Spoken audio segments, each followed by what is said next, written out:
بسم اللہ الرحمن الرحیم۔ السلام علیکم دوستو، آج کی جو ہماری ویڈیو کی ٹاپک ہے وہ ہے آپ صلی اللہ علیہ وسلم کا خوشبودار پسینہ جمع کرنے لگے۔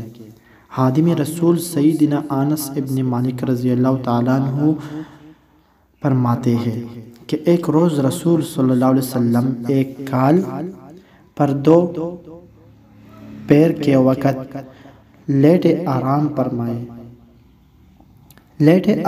فرما رہے تھے۔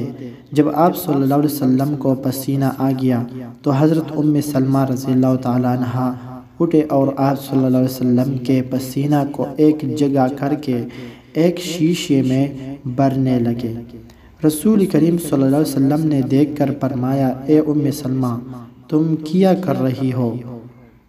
اس پر انہوں نے عرض کیا، اے اللہ کے رسول، آپ کا مبارک پسینہ میں اپنی خوشبو میں ملاؤ گی۔ یہ بات سن کر رسول اللہ صلی اللہ علیہ وسلم مسکرانے لگے۔